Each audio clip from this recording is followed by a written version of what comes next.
ഇത്രയും ഫാഷൻ പോരെ മോളെ?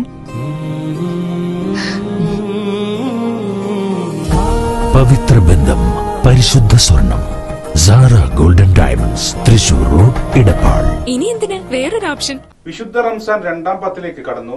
പാപങ്ങളിൽ നിന്നും രക്ഷ തേടണമെന്ന് പ്രമുഖ മതപണ്ഡിതൻ സലാം മുസ്ലിയാർ.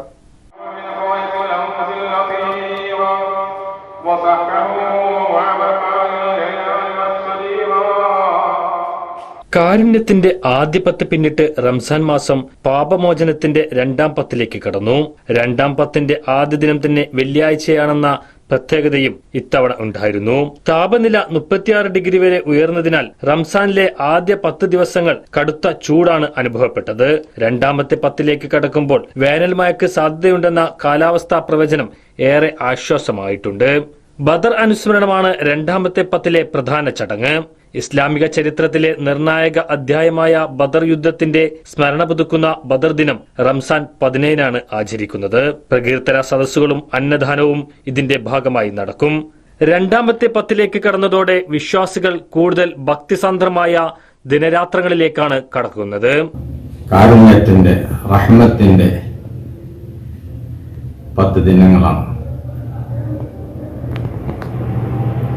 നടുവിലെ 10 പാപമോചനത്തിന്റെ 10 ആയിക്കൊണ്ടാണ് റസൂലുള്ളാഹി സ്വല്ലല്ലാഹു അലൈഹി വസല്ലം തങ്ങൾ തിരിച്ചിരിക്കുന്നത്. ആ 10 പാപമോചനം എന്നാണ് നാം ചെയ്തു പോയ പാപങ്ങളെ ഓർത്ത് എല്ലാ പാപങ്ങളും റബ്ബിന്റെ മുമ്പിൽ കുമ്പസരിച്ച് കണ്ണിൽ നിന്ന് കണ്ണിനെ ധാരധാരയായി ഒഴുക്കിക്കൊണ്ട് റബ്ബിനോട്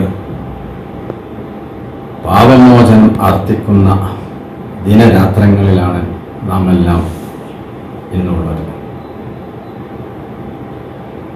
അതുകൊണ്ട് തന്നെ അല്ലാഹു സുബ്ഹാനഹു വ തആല മുസ്തഫ നബി തങ്ങളോട് പറഞ്ഞു, നബിയെ, എന്നോട് പാപം ചെയ്യുന്ന എന്റെ പാപികളായ അടിമകളോട് അങ്ങ് പറഞ്ഞേക്കണം, അന്നി അനൽ ഗഫൂറുർ റഹീം, ഞാൻ കരുണ ചെയ്യുന്നവനും അനുകമ്പയുള്ളവനും പാപം ചെയ്തവർക്ക് പാപങ്ങൾ പുറത്തു കൊടുക്കുന്നവനാണെന്ന്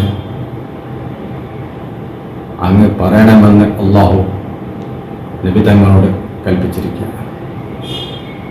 അതിൻ്റെ അടിസ്ഥാനത്തിൽ